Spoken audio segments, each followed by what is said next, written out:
Often used as a spice in various food items such as pizza and pasta, thyme is an herb commonly found in Italian dishes. In the oil form, thyme can be used for various health benefits due to its medicinal properties as well as being used in food.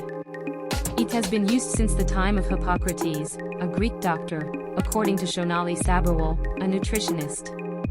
What makes this oil beneficial is the presence of carvacrol and thymol, p-cymene and y-terpinene.